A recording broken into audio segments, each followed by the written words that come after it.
So I think I originally started this YouTube channel because I wanted to tell stories, and this is one of the best ones that I have. I was tipped a car when I was a server, and this is the story of that.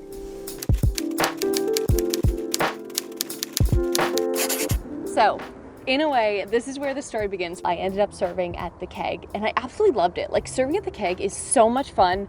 The managers are awesome. Like, I don't know if you guys have been servers before, but managers can make all the difference. Clientele can make all the difference, and of course, the crew that you're working with.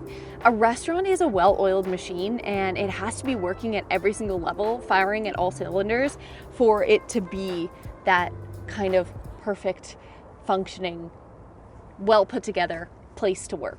So anyways, shout out to the Keg. I absolutely loved working there. So I ended up serving at this Keg that you can see right behind me, and it's kind of where the story begins. So I ended up serving in the lounge. I absolutely loved it. What was great about the lounge is people just come in and they sit, and sometimes you get regulars that love sitting in your section. When you're serving in a dining room in a restaurant like this, basically what happens is people come in and then the hostess or host will then show them to their seat, and they split all the sections so all the servers get people throughout their whole shift, and it's just kind of steady, and it's just kind of equal. But in the lounge, people can come in and just sit wherever they want. So sometimes you'll get regulars that end up just like really love sitting in your section because they want you to serve them. So I ended up having these regulars that I absolutely adored, but I started my shift a little bit later than when they came in, so they weren't sitting in my section, and I was feeling a little shy that day, which is so funny because I truly am not a shy person. I would describe myself more extroverted than introverted, but someone who recharges by being introverted. But in a social setting, and especially serving, I loved that job because I love interacting with people.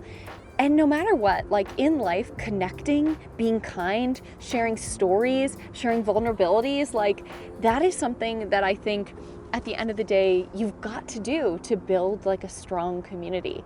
So here, serving, you can do that. You can share aspects of your life with people when they come in often, and you can truly build friendships that way as well. So I ended up becoming friends with quite a few people there, whether they were working or even just coming in. And getting to the basis of this story, they weren't sitting in my section that night.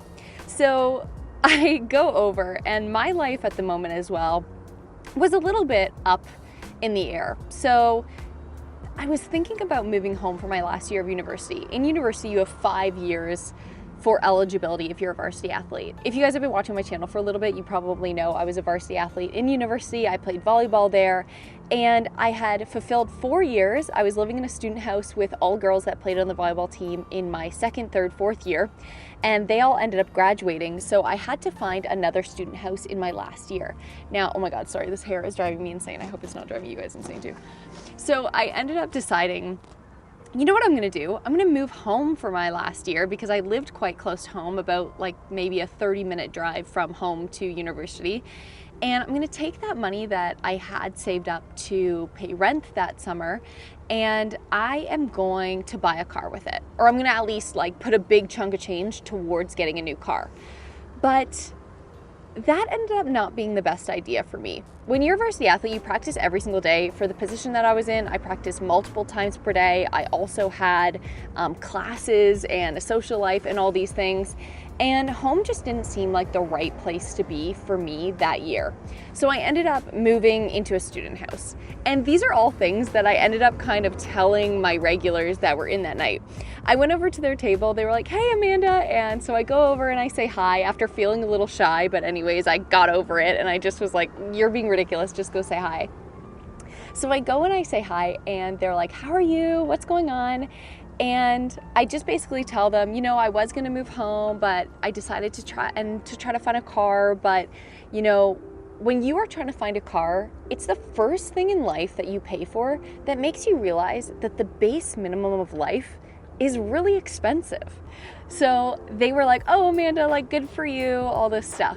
So I end up going about serving the rest of my tables, and I just hear them out of the corner of my ear there, and they're like, "Hey Amanda, when you get a chance, can you come over here?" And I'm like, oh yeah, oh my gosh, yes, for sure. And so I go over and I'm like, okay, like, what do you guys need? Like, do you need horseradish? Like, what's going on? And they start this conversation as if they're gonna ask me to like date their son. They're like, so like, we've been thinking, like, we love you and you always, you know, ensure we have like such a good time, and we have a car. And so I'm thinking like, okay, as you heard before, I had been through this song and dance quite a few times. So I'm asking all of these questions, you know, are you guys the first owners? Has it ever been in an accident? You know, original paint job, like little obscure questions like that. And then I ask them, is it automatic or is it standard? And they say, oh, like, it's standard though. And then so I didn't drive standard. So I was thinking, shoot, like I can't even drive this car. So I asked them, I'm just out front. I'm like, well, how much are you guys looking to sell it for? Like, how much do you want me to pay you for it? And then they kind of look at each other and then look at me and they're like, no, Amanda, like, you don't understand. They're like, we want to give you the car. We want to give you the car. And I am standing there, like, no word of a lie. I have this dumbfounded look on my face. I have no idea what's going on. I have absolutely no emotions throughout this whole thing. And I am just like, what do you mean you want to give me the car? And then they start rambling on and they're like, we promise we're not weirdos. Like, we want your parents to come see it and everything. We have like 3 sons. They all drive trucks. We've got this car in the parking lot and it's like just taking up space. And they start telling me about the car. And so it ended up being this car. Let me show you. So guys, this is Bridget. She is like so awesome, so amazing. And I just don't want to get too emotional during this video, but it feels like one I'll probably get emotional with. So I ended up getting this car, bright yellow. I named her Bridget. Originally her name was like D-Nice or like Denise from the previous owner, but I was like, nah, I just don't feel that. So we got it, Bridget. She's got, she came with winter tires. She has heated seats. She had a sunroof. She's standard. She's awesome.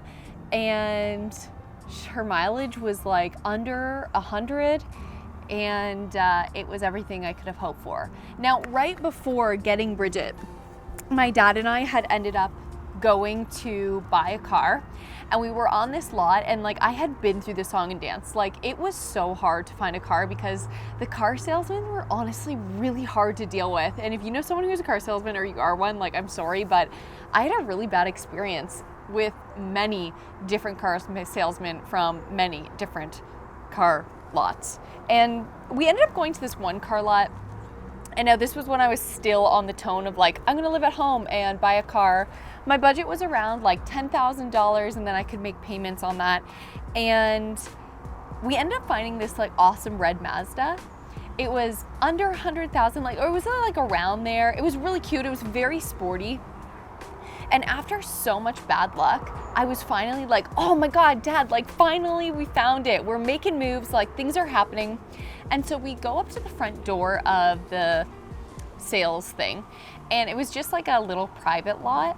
And there was a little sign on the door that said, hey, just out for dinner, be back in 15 or something like that, to the effect of that.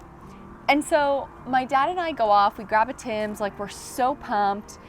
And we go back around 20 minutes, 25 minutes later, and this car, no word of a lie, you guys, had sold. Like, in the time that we had gone, that person had come back, and then I guess something had happened along the way. It had sold. And I was crushed. And I remember my dad being like, don't worry, because so many things in life at that moment were like moving parts and like didn't fit together. So I was finally looking forward to something finally falling into place. And my dad was like, don't worry. Like, I mean, I've never been a huge believer in things happen for a reason, just because I like to believe that I have a lot of control in the decisions that I make. But there is a ripple effect and a butterfly effect to making decisions. And he was like, don't worry, like this happened for a reason. Something better is coming along the way. And it did. And it came in the form of Bridget, and it came in the form of kindness. And I remember talking to these people, and I had one good friend, Melissa. She was a server there, and she was so quiet, and I like loved making Melissa laugh so much. And I just remember her and I standing over at the point of sale, the POS thing where you like type in all the orders and everything. And we were just standing there like dumbfounded by what had just happened. I didn't tell anyone else on the shift until later, like later in the month when things had kind of all fallen into place and come together with this car. And we were just kind of like dumbfounded by the kindness of these strangers. And I promised them, as soon as I picked up the car, they were just so kind, and they sold it to me for $1. And me and my mom and dad, we just couldn't believe it. And it really gave me that opportunity to not only have a car, but also still live at school. Like, things were falling into place when everything else seemed to just not be right. And there's something just so special about like having your first car and really connecting to it. This has been so hard, and my boyfriend and my parents laugh because every time we talk about Bridget being sold, I like start to get emotional. And it's because like when you have a car, not only is that the first thing in life that teaches you that life is expensive, it also just teaches you that you have freedom. You have power to make decisions. When you get in your car and you drive somewhere, that's freedom. Like, that is the definition of being free when you are young. And that is something that I just needed so badly, because for so long I had been in organized sport, which I absolutely loved, and doing all these things at school, all these clubs, but everything in life was constantly directed on what I should do, that now in adulthood, one of my biggest troubles in life is making decisions. And so having Bridget was like incredible. And as well, I was going through a really tough time relationship-wise. And Bridget was my one space that was mine. Even after university, when I moved home and I still had my bedroom here at home and my parents are so wonderful, I still just didn't have a place that felt like my own personal space. So driving in Bridget felt like that space. When I needed to cry after work because I was super upset over what was happening in my relationship, I did that in Bridget. Like, we drove, we went together, and I always make this joke that like, it's hard to let go of her because we go everywhere together. She's been this weird companion that isn't just a mix of metal, plastic, and leather interior. It's just been this more representation of a soul that like kind of helped build me. It's the same reason why, if you've heard the song "The House That Built Me" by Miranda Lambert, it's freaking sad because it's not the house, it's not the wood, it's not the structure, it's the soul that lived within that when you were going through a pivotal moment in your life. A pivotal moment of change and growth in your life. And that's been something that I am like grateful for, thankful for, and just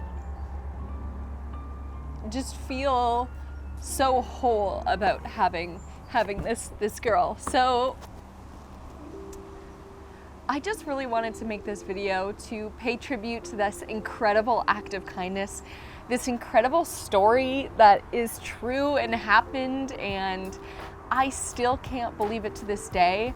And honestly, just to say thank you to the universe for setting this up. And I think that at the end of the day, the lesson here is to appreciate the small things, to spread kindness, and to truly just be open, because you never know who is there to help you along the way. You never know who you're going to help along the way. You never know how your openness and vulnerability is going to be the key that helps a decision set a butterfly act in motion. Like, I'm sure those people didn't go to the keg that night thinking, oh, we're gonna like give away this car tonight, you know? But being vulnerable and opening up and sharing your life with others is something that's really special, and it's really important. And I'm so happy to be even here on YouTube sharing some of these stories with you guys, and I truly love you for being here. So thank you. And if you loved this story, as I like took you through it, I would love if you guys would subscribe and like this video. If you have something incredible that's happened, or you have an act of kindness that has happened, I think that we need more of that in the world. We need to share more of it. We need to hear more of it, because the news can be such a tough place to be, especially right now. And I feel like whenever we talk about the news, we end it with a tagline, especially right now, because that's just life. please share them in the comments below. Like, I would love to start conversations of acts of kindness. And even if you just like see someone else comment and they're maybe going through a tough time, or they have a small YouTube channel, like give them a subscribe, like check it out. And let's just continue to create a community here that wants to share stories. I think I'm gonna start sharing more stories. If you guys liked this kind of form of storytelling, please let me know, because it was such a pleasure to do. There are some videos that I wanna do here on this channel that I want like people to view because it gives them information, but also I want to just start making videos where we're just hanging out and telling stories and doing vlogs and things like that. And I hope that that can be a true evolution here on my little nook of the internet. Love you guys. I'm gonna go spend some time with Big B before we donate her on to the next round of her life. If you guys don't have like an act of kindness to leave in the comments below as well, I would just love to hear what your first car was, because I'm so proud to say mine was a Bumblebee yellow Pontiac Pursuit, standard, coupe, sunroof, everything. I love her so much. I want to hear what your first car is. Let me know. Bye.